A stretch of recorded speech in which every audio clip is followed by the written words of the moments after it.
Pasteur Judy Kael Mungenge, directeur national de l'ambassade chrétienne internationale de Jérusalem au Gabon, a répondu positif à notre rédaction pour éclairage du conflit Israël contre la Palestine en faisant une virgule sur le Gabon. Je voudrais d'abord apporter un éclairage.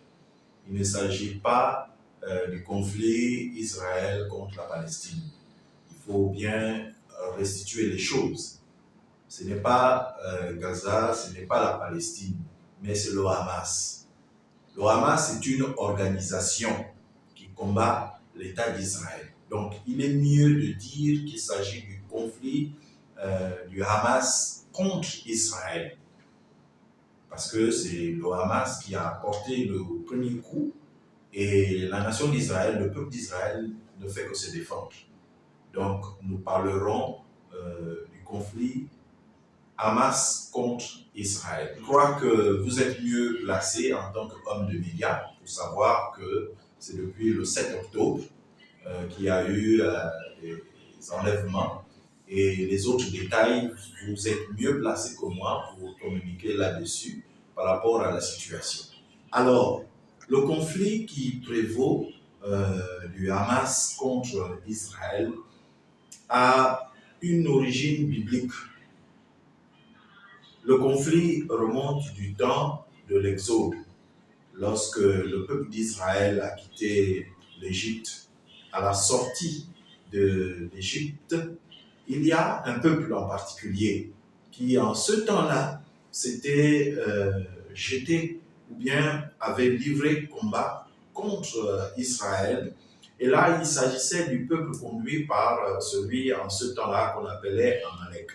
Pour les lecteurs de la Bible, ils savent que le texte se trouve dans Exode chapitre 17. Lorsque l'on lit le texte d'Exode au chapitre 17, en résumé, Israël venait de quitter l'Égypte et s'engager sur la voie pour aller en terre promise. Et c'est justement au moment où Israël venait de quitter l'Égypte, le premier peuple qui s'en est pris au peuple d'Israël, c'est le peuple conduit par Amalek.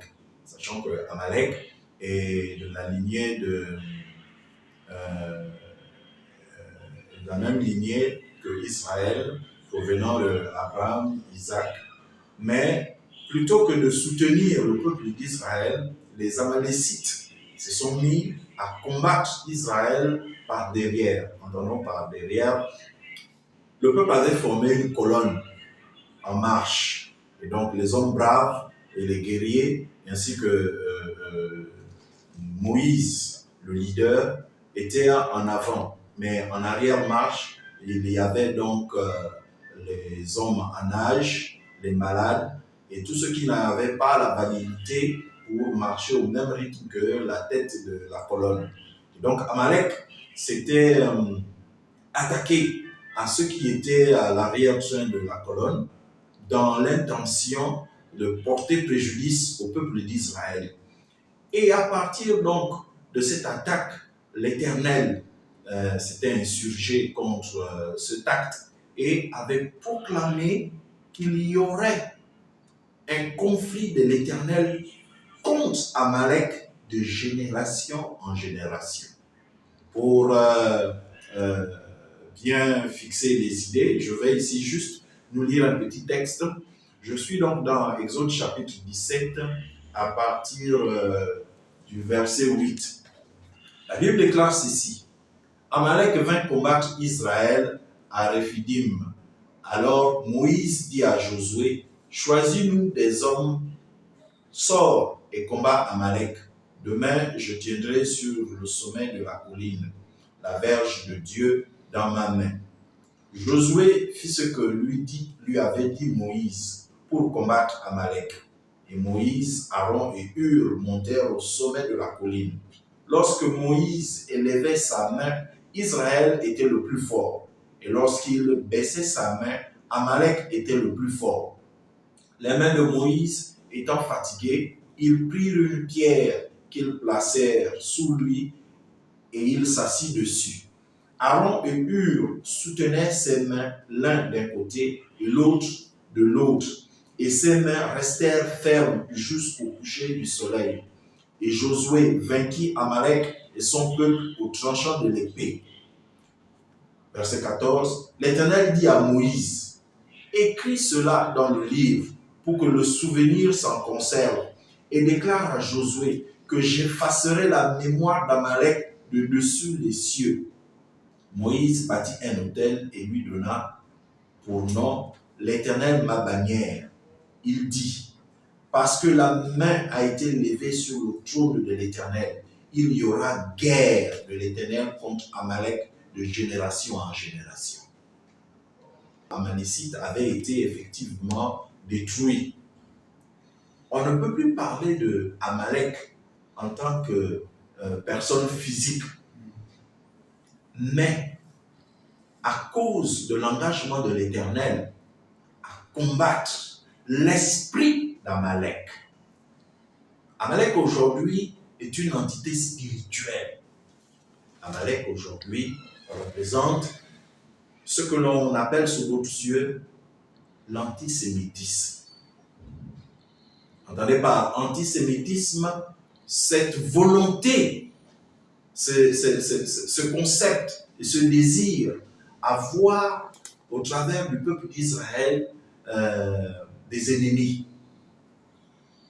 Et c'est cet esprit qui anime un grand nombre de peuples aujourd'hui. Il y a des nations entières et des entités morales qui ont perpétré cette haine contre les Juifs au point de combattre la nation comme cela se fait aujourd'hui. Ses origines de ce qui s'est passé dans le temps d'Exode. Ce n'est pas un secret qu'il y a des esprits qui ne meurent pas. Du moins, ce que vous ne pouvez pas détruire parce que vous aurez pris un fusil, vous aurez tiré, que l'esprit va mourir.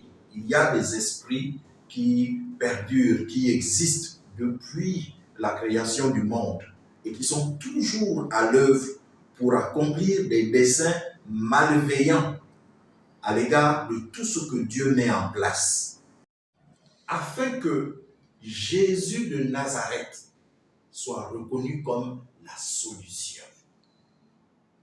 Dans les évangiles, le Seigneur nous fait connaître que Dieu a tant aimé le monde qu'il a envoyé son Fils unique afin que quiconque croit en lui ne périsse point. L'ambassade chrétienne internationale de Jérusalem déclare que la solution à ce conflit se trouve dans la personne du Messie Jésus de Nazareth. Israël trouvera son salut en reconnaissant Jésus comme Sauveur et Seigneur personnel. Les Palestiniens, les Arabes et tout autre peuple également connaîtront la quiétude dans la personne de Jésus-Christ de Nazareth. Parce que c'est le même Éternel qui a juré de combattre l'esprit d'Amalek, c'est le même Éternel qui a envoyé Jésus comme étant la solution.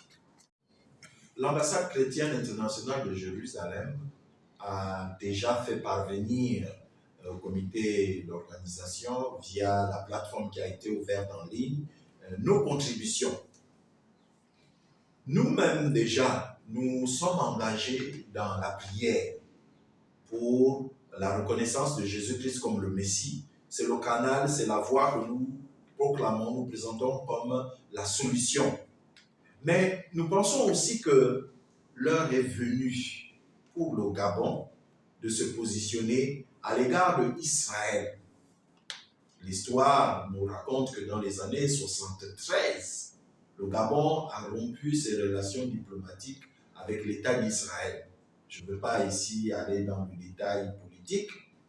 Au sortir de cet entretien, le pasteur Judicaël Mungengi invite les chrétiens du monde, et en particulier du Gabon, de mettre la morale et la vie de Jésus-Christ au centre du quotidien pour un mieux-être.